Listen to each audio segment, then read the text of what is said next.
Hey everybody, welcome back to Running on Disney. It's Alexis. I hope you guys have had a great week. Welcome back to another installment of Military Monday, where we discuss, as it sounds, all things military, spouse life, deployments, PCSing, TDYs, anything and everything that has to do with being a military spouse.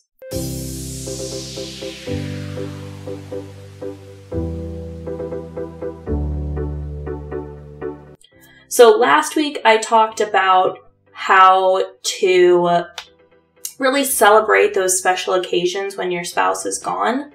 And so this week I thought we would talk about what to do when your spouse is gone. What could what can you do? I know that this is an issue that a lot of military spouses face. I mean, there's constantly questions going up on a lot of the support groups that I'm on Facebook about my spouse just left for basic training. What now? What do you guys recommend filling your time with? My spouse is going on a deployment. What do I do? I mean, it's a lot. I mean, at most they're gone for BMT, it's 8.5 weeks. And then however long their tech school is, it can be as little, I think the shortest is like 16 days, 20 something days. I'm not sure, but like mid to low 20s, 20 days, somewhere around that day range. And then there is 100, 180 plus days, depending on your tech school. And then there's deployments. And deployments, like I said in the last video, they can range anywhere from 6 months to 15 months based on the need and your spouse's job. So that's a long time. I mean, even 6 months. I mean, my husband and I, when he went through BMT and tech school, we weren't living together for 6 months. So, I mean, it's hard. You went from seeing somebody every day to not seeing them at all.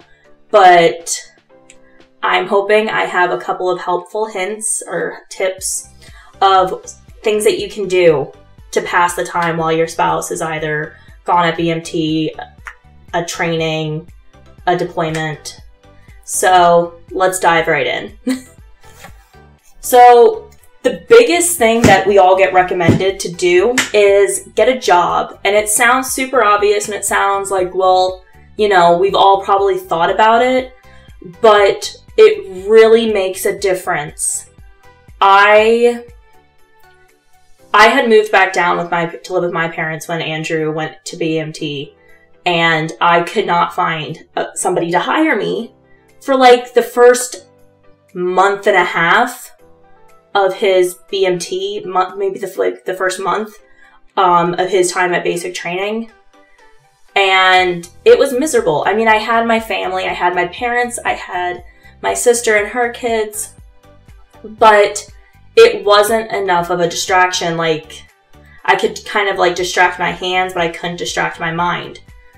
But I was able to get a job finally at Hobby Lobby, and they were starting to get all their Christmas and holiday, like Thanksgiving, Halloween, fall decorations in, and we were stocking shelves, we were sorting things out, and it was enough to focus my mind on, okay, like this needs to go here, so I need to pay attention, and enough for my hands to do, so I wasn't thinking about the fact that my husband was gone for, maybe my shifts were 8 hours?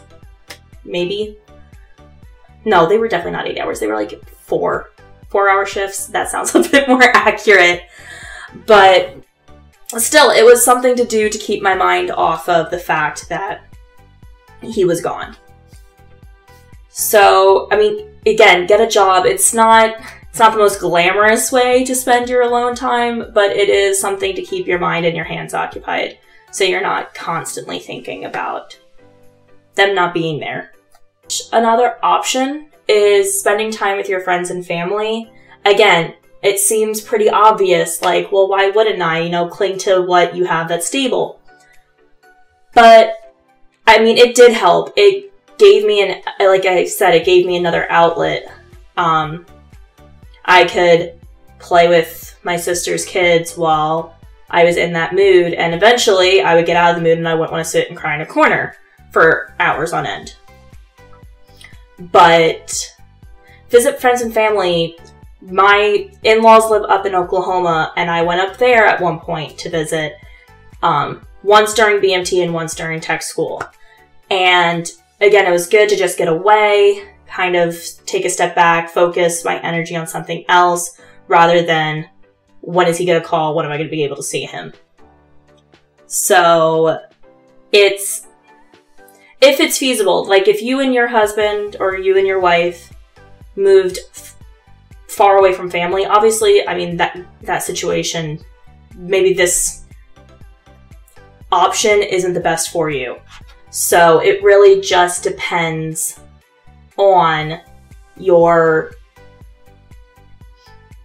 situation, your need. Do you have friends and family that you want to see? Because sometimes we don't want to see our friends and family. Sometimes our friends and families remind us too much of the loved one that we're not trying to avoid thinking about.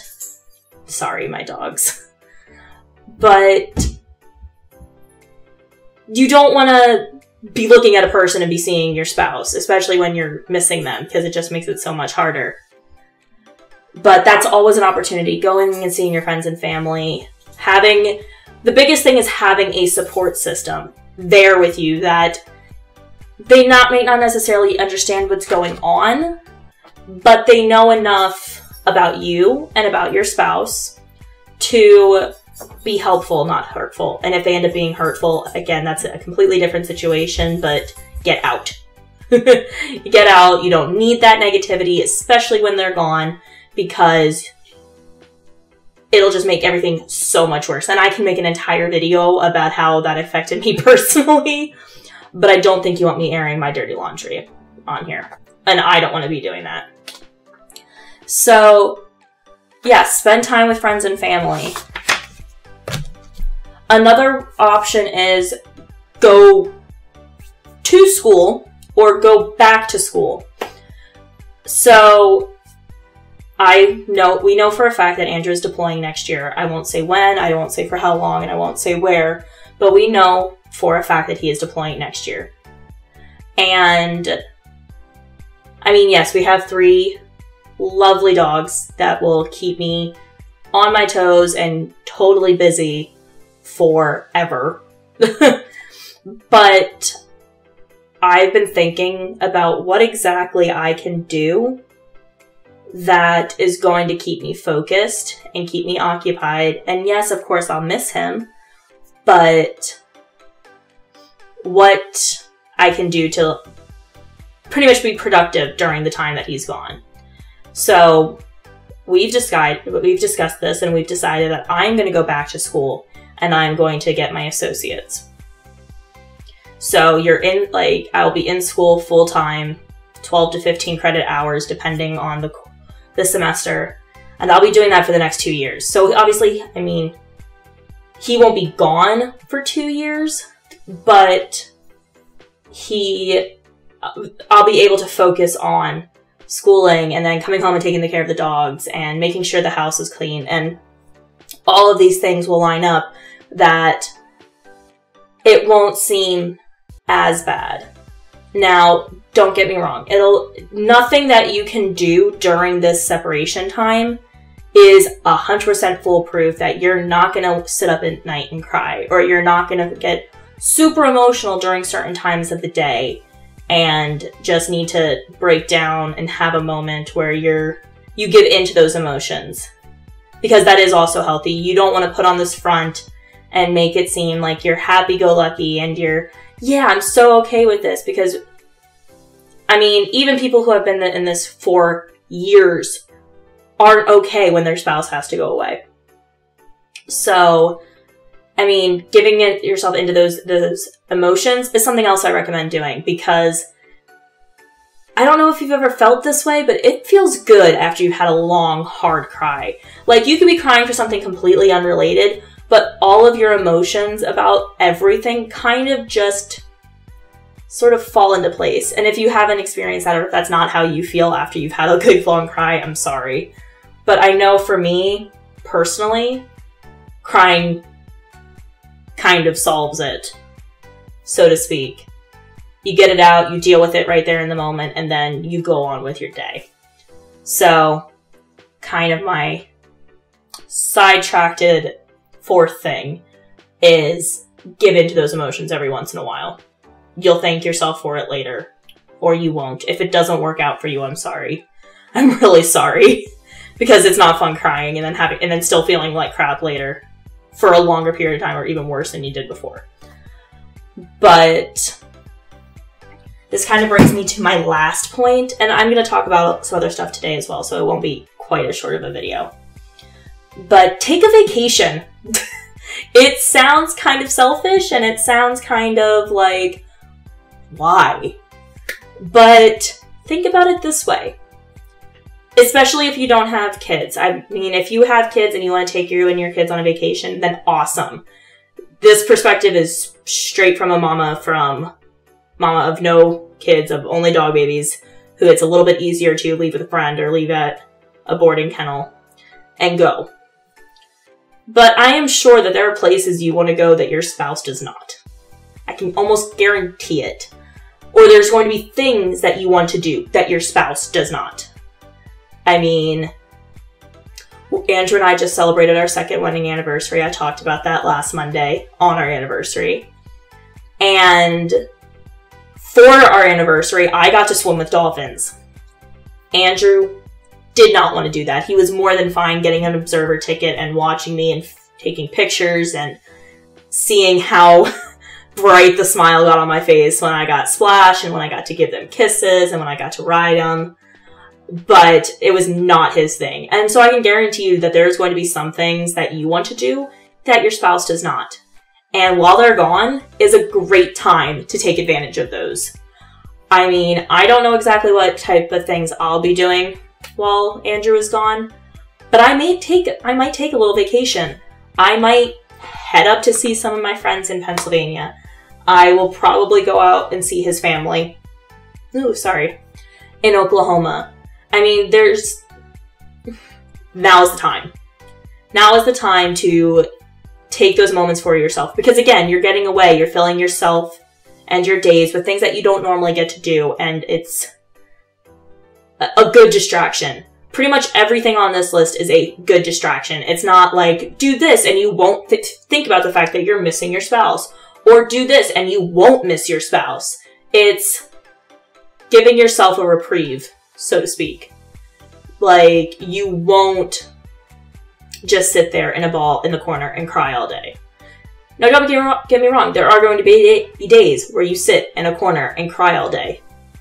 But if you find something to occupy yourself with, it's going to go over so much better. Another thing that a lot of spouses recommend is find a hobby. Get into running. Scrapbook. Scrapbook is something that my mother and I love to do. And let's be real.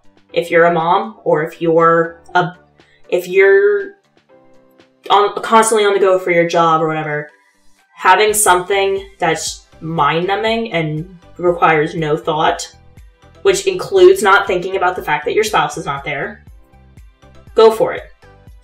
So again, I know a lot of people like to run, scrapbook, getting into the whole cry-cut vinyl stuff where you're making something, opening up an Etsy store, selling your stuff, make a YouTube channel, find something, and that's the main thing about this whole video. Find something to do that you're going to enjoy, that you're going to want to keep doing, that's not going to be a hard pressed thing to get up and do in the morning. Find that and run. Run with it. I did not give myself really enough. I mean, I had my job, I had my family, I had my friends. But I personally don't think I was ready for him being gone for this long. And now, for when he goes again, I we'll have my YouTube channel. I'll have hopefully classes. I'll have my friends. I'll have my family. There will be so much more that I can do. And that is the strongest thing that I can recommend to each and every one of you, is find something. It doesn't have to be any one of the things that I have listed. Find something, stick to it, and just reflect at the end of the day how it went. How many times did you think about them? You'll be surprised, not necessarily that the number has dropped, but just how quickly you were able to bounce back after those moments. So that is all I have for you guys today.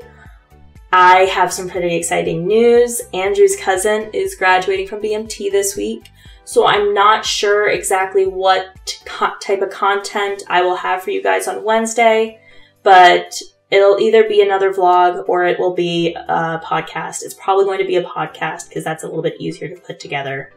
And then Friday, for Disney Day, we are posting, I say we because my husband edits all of my videos pretty much.